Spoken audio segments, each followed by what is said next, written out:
మీ business ఏదైనా మీ ఊర్లో promotion చేయాలంటే అది సుమన్ టీవీతోనే సాధ్యం. ఇప్పుడే సంప్రదించండి.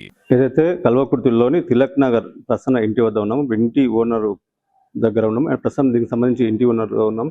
సార్, అసలు ప్రసన్న ఏం జరిగింది? మీరు ప్రసన్న మీతో ఎలా ఉండేది? అందరితో ఎలా ఉండేది? ఆమె భర్త చనిపోయిన ఆమె ఎలా ఉంది? సార్, మా ఇంట్లోకి వచ్చి 3 సంవత్సరాలు దాదాపుగా. మాకు దూరంకెళ్ళి రిలేషన్ కూడా. అయితే వచ్చినప్పటి నుంచి చాలా వాళ్ళ పని వాళ్ళు చేసుకునే వాళ్ళు. మీద 4 పోర్షన్లు, కింద 2 పోర్షన్లు. ఒక పోర్షన్లో మేము ఉంటాము. 4 పోర్షన్ల వాళ్ళు కూడా బిజినెస్ వాళ్ళే. ఒకరి కిరాణము, ఒకరి బుక్ సెంటర్, ఒకరి హోటలు, ఇట్లా అంతా కలిసి మంచిగా ఉండేవాళ్ళు. ప్రకాష్ ఆకస్మిక మరణానికి ఆమె తట్టుకోలేక ఈ పని చేసిందనే మాకు అనిపిస్తుంది. నిజంగా కూడా పోయినప్పటి నుంచి నెల రోజుల నుంచి అక్కడ వాళ్ళ అమ్మాయి గారి ఇంటికాడ 15 రోజుల నుండి మన ఇంటికి వచ్చారు. నెల రోజుల నుంచి వాళ్ళ మమ్మీ డాడీ కూడా ఇక్కడే ఉన్నారు. ఆమె ఎంబటే ఉండి కూడా ఇంకా వాళ్ళు రోజు సఫర్ అవుతారు. తినమంటే తినకపోయేది, ఏడ్చుడు ఏడ్చుడు ఏడ్చుడు, ఎందురా ఎందు బిడ్డ ఇట్లా చేసి ఎట్లా నేను కూడా చెప్పేవాడిని. మేము ఉన్నాము, మా సహాయ శక్తులు మేము పోరాడతాము. మేము వాసవి క్లబ్, స్వచ్ఛంద సేవా సంస్థలను తిరుగుతూ ఉంటాము. వాసవి క్లబ్ కానీ, సత్యసాయి సేవా మందిర్ కానీ, ఇలాంటివి అట్లా తిరిగి మేము మాకు తెలిసిన లీడర్లతోని వాళ్ళ బాబు సైట్ అని ఊర్లో జుల్లు రమేష్ బాబు గారు పెద్ద పారిశ్రామికవేత్త ప్లస్ స్వచ్ఛంద సేవా సంస్థ కూడా చాలాలో ఉంటాడు. వాళ్ళ నాన్న, ఈ ప్రసన్న వాళ్ళ నాన్న ఆయన దగ్గరనే ఉద్యోగం చేస్తాడు. ఆయన కూడా నేను పిల్లాన్ని నేను చదివిస్తా, నేను అన్ని విధాలు చూసుకుంటా, మీకు తోడ్పాటు ఉంటా అని చెప్పిండు. స్పీచ్లో మాట ఇచ్చిండు. మేము కూడా అందరం కలిసి వాళ్ళకి ఏదో బిజినెస్ పరంగా కాకపోయినా అని పిల్లలు ఇద్దరు చదువు పరంగా ఎన్నో సేవలు అందించాలి, వాళ్ళకి చదువుకు ఇబ్బంది కాకుండా చూసుకోవాలని మేము అనుకున్నాము, చేస్తున్నాము. ఆ ప్రయత్నంలో ఇట్లా చేస్తున్నాం అంటే కూడా నేను ఎవ్వరికి తీసుకోను, నేను ఎవరిని ఆశించను, ఎవ్వరికి చేతి దాపను, అది ఇది అనుకుంటుండేది. తండ్రితోని గొడవ పడతా ఉంటే ఎందుకు పడుతుందా అనుకున్నాము. తల్లి అదే నిన్ననే పోయింది, ఇంట్లోకి వెళ్ళి పోయిందని పూర్తిగా పోలే. వాళ్ళ ఇంటికి ఎవరో బంధువులు వచ్చారు, ఇట్లా పోయి 10కి పోయి మళ్ళీ వస్తాం భోజనం టైం కన్నట్టు 10కి పోయింది, 3కి వచ్చారు. ఇవాళ మమ్మీ లేదు, ప్లస్ నిన్న పిల్లలకు స్కూల్ సెలవు. ఇట్లా ఇద్దరు ఇంట్లోనే ఉన్నారు. ఈ ప్లాన్ ఎప్పటి నుంచో మనసులో ఉన్నట్టుంది ఆమెకి. నేను ఈ పని చేసుకుంది సార్. అయితే గత 2 రోజుల కిందట ఏదో మీరు కిరాయి వద్దు అంటే కూడా మీకు గూగుల్ పే, ఫోన్ పే నాకు వద్దు, ఎవరు సొత్తుంచుకోదని అన్నట్టు తెలుస్తుంది. అదేం సార్, మేము సంఘాలకు వెళ్ళి ఏదో హెల్పింగ్ చేయాలనుకున్నాము. అందరు 5,000, 10,000, 3,000, 2,000, 25,000, 50,000 ప్రకటించారు. ప్రకటించిన రోజు నేనేం చేసినంటే, నేను సంవత్సరం వరకు కిరాయి తీసుకోను. అప్పుడు ఏమైతే అంటే 45,000 కిరాయి ఇచ్చేవాళ్ళు. ఒక 50,000 వాళ్ళకి సమకూర్చినట్టు అవుతుంది, ఆమెకు తోడ్పాటు చేసినట్టు అవుతుంది. ఇంకా నేను హెల్పింగ్ చేస్తా, సంవత్సరం కిరాయి తీసుకోనన్న. తండ్రి ఆ పాప తీసుకొని వచ్చారు. తీసుకొని పెట్టా నేను అన్న స్టేజ్ మీద నేను మాట ఇచ్చిన, నేను తీసుకోను అన్న. మా ఆవిడ అన్నది, నా కొడుకు సాఫ్ట్వేర్ మంచి ఆలోచన చేసిన అన్న, తీసుకోక అక్క దగ్గర పైసలు అన్నాడు. అంటే కూడా నేను తీసుకోలేదు. తీసుకోకపోతే 2 రోజులు బతిలాడింది, అయినా తీసుకోలేదు. తీసుకోకుండా అది చేస్తే 3 రోజులకి ఫోన్పే కొట్టింది. ఫోన్పే కొడితే ఇట్లా చూపించిన వాళ్ళ నాన్నకి, శంకర్ నువ్వు బాధపడకు, ఆమె మనసు బాగలేదు, ఆమె తత్వం ఏముందో, నేను ఒట్టిగా ఉందనా, నేను తిరుప ఉందనా, నేను ఇప్పుడే మందిని అడుక్కుందనా అనే భావనలో ఉంది.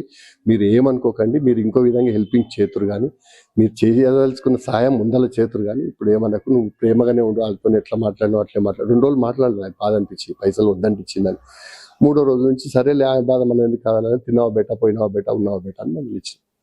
ఈ విషయం సార్ పోయింది వెళ్ళదు. ఇది వచ్చినాక ఇప్పుడు ఇది 30 ఫస్ట్ సెకండ్ అనుకోండి సార్, పోయిన ఫస్ట్ సెకండ్ థర్డ్కి. గత 2-3 రోజుల నుంచి అంటే ఏమన్నా మూమెంట్గా ఆమె బాధపడటం, పదే మాట్లాడటం, చెప్పడం ఏమైనా జరిగింది? నెల రోజుల నుంచి డల్గానే ఉంది సార్. వాళ్ళ నాన్న జాబ్ చేయడానికి 9 గంటలకు పోయేవాడు. పోయేటప్పుడు నేను ఎండలో ఇక్కడ మా గేట్ ముందర కూర్చునేవాడిని. నేను కూర్చేసుకొని కూర్చుంటే, శంకర్ తింటలేదు, నాకు బాధ అవుతుంది, తింటలేదు, నువ్వు అని చెప్పావంటే నేను పోయి చెప్పి, బేటా తినపోతే ఎట్లా, నువ్వు ఆరోగ్యం ఖరాబు, ముందే షుగర్ ఉన్నది, ఇట్లున్నది అట్లున్నది బాధపడితే కొద్దిగా తినేది. ఒక 2-3 మాటలు చెప్పినాం. ఎన్ని మాటలు చెప్తాం? ఊకే చెప్తే అందరు వచ్చి ఇదే మాట చెప్తారు, ఇదే మాట చెప్తారు. మీరు ఏం చేస్తాను, నేను నా భర్తను తెచ్చగలుగుతారా, నా బాధలు తీర్చగలుగుతారా, ఇది అని బాధపడేది. సరే బేటా, నీ బాధ తీర్చలేము కానీ మా శాయశక్తులు మేము కృషి చేస్తాం. మేము నాన్న ఉన్నారు, నేను నా తమ్ముళ్ళు ఉన్నారు, ఎందుకు ఇట్లా చేస్తున్నావు, నీ ఆరోగ్యం కూడా చూసుకో అని చెప్పేది.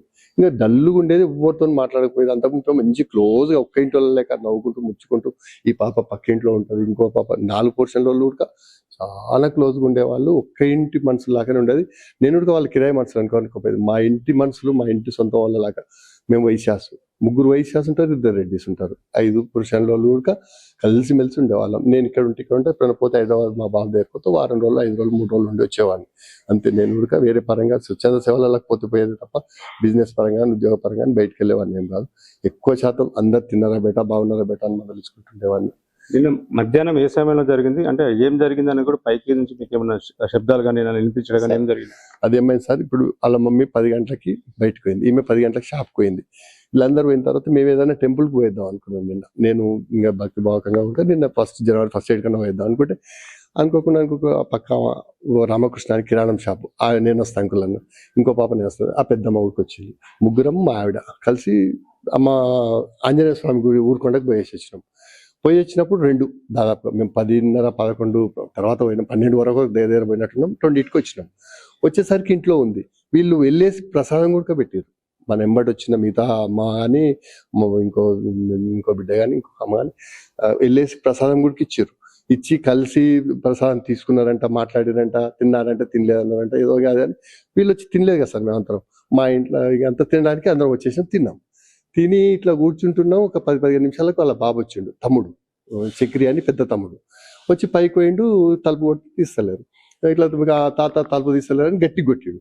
ఈ పక్క ఇంటి వాళ్ళు వీళ్ళు వచ్చారు. ఏంది అని కింది కూరుకొచ్చింది పెద్దమ్మ. నాయన తలుపు తీస్తలేరంట, ప్రసన్న వాళ్ళు పండుకున్నారా, ఏంది అర్థమైతలేదు. మేము పోయారు, కప్పలాడు వచ్చిండు, తలుపు తీసిండు. చూసినా అంబులెన్స్కి తమ్ముడు ఫోన్ చేసిండు. నేను అంబులెన్స్కి ఎదురుకి అది లేకపోయినా ఇంకేదైనా వెహికల్ తీసుకొద్దాం అనిపోతే అంబులెన్స్ వస్తామంటే దాని నెంబర్ తీసుకొచ్చి ఇచ్చి పంపించాం. 10 నిమిషాల టైంలోనే ఫాస్ట్గానే హాస్పిటల్కి తీసుకుపోవడం జరిగింది సార్. మీరు లోన్కి వెళ్ళినప్పుడు ఏం గమనించారు అక్కడ? అంటే ఏం బాటిల్ ఉంది, అంటే విషం బాటిల్ ఏమైనా ఉన్నా, ఏం కలిపింది?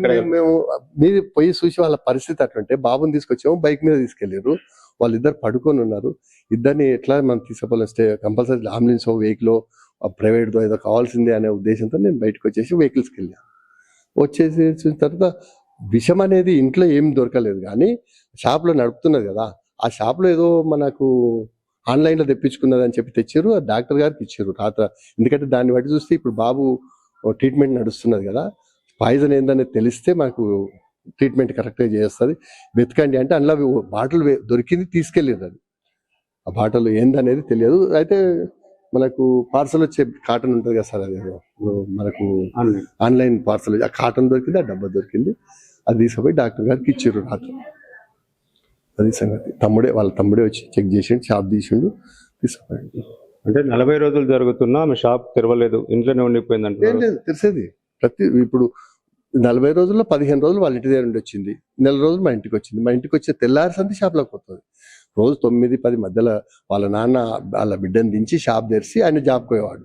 మధ్యాహ్నం తోలుకొచ్చి మళ్ళీ తిని మళ్ళీ పోయారు. రాత్రి 8కి మళ్ళీ వచ్చినప్పుడు తోలుకొని వచ్చేవాడు. తమ్ముడన్నా వాళ్ళ నాన్న షాప్కు రెగ్యులర్గా పోయిన పైసలు కూడా బ్యాగులో అన్ని తీసి ఏమన్నా ఉన్నాయో అని చదివితే అమ్మిన పైసలు కూడా అన్ని అట్లనే కమాడతా అట్లనే ఉన్నాయి. వాళ్ళ తమ్ముడు పోలీసు వాళ్ళ మీద తీసుకొని పోయాడు. అంటే ప్రధానంగా మనకి ఆమె ఇబ్బందులు, ఆర్థిక ఇబ్బందులు ఏమైనా ఉన్నాయి? మనసు మొత్తం ఒకటే, ఆమె నా భర్త లేడు, నేను ఎవరికి చేతి చాపుకోను, నేను ఇన్ని రోజుల నుంచి కూడా నా భర్తకి తప్పించి నేను ఒకరికి చేయి చాపి బతికిందాన్ని కాదు, నాకు ఇదే బాధ ఉంది. నా భర్తను తెచ్చిస్తారు, ఏమన్నా సమాధానం ఇట్లా మనం ఓదార్స్తాం అనిపోతే నా భర్తను తెచ్చిస్తారా, నా భర్త వస్తాడా, నా భర్త చేస్తావా, ఎవరైనా ఇప్పుడు మాట్లాడతారు కానీ ముందర నా పిల్లల ఏంది నాదేంది అనుకుంటా బాధపడుకుంటుండేది, ఏడ్చుకుంటుండేది, తినకపోయేసరిగా మనిషి కూడా చాలా వీక్ అయింది. ఇట్లా షుగర్ కూడా బాగుండేది, హై షుగర్, మెడిసిన్స్, ఇన్సులిన్ కూడా తీసుకుంటుండేది. అటువంటి పరిస్థితిలో చాలా వీక్ అయింది మనిషి, మెంటల్గా అప్సెట్ అయింది సార్. భర్త చనిపోయినా కదా, ప్రేమగా ఉంటుంటే, ఒక తాను ఉంటుంటే, 16 సంవత్సరాల నుంచి ఒక్క రోజు విడిచిపెట్టి ఉండలేదు, ఇవే చెప్పుకుంటుండేది. అదే బాధ అనేది అనిపిస్తుంది తప్ప వేరే కాదు అనిపిస్తుంది. ఇది ఇక్కడ కుటుంబాల ఓనర్ చెప్పిన పరిస్థితి. తమతో అందరితో కలవడిగా ఉండేది, తాను భర్త లేని లోటు అనేది మాత్రం పదే ఆలోచిస్తూ ఉండేది. దీంతో ఖచ్చితంగా తల్లి లేని సమయం చూసి ఆమె కేక్లో విషం తీసుకొని తిని చనిపోయిందని కూడా వీళ్ళు అనుమానిస్తున్నారు. కెమెరామ్యాన్ కర్ణాకర్తో మణిప్రసాద్, సుమన్ టీవీ, మహబూబ్ నగర్.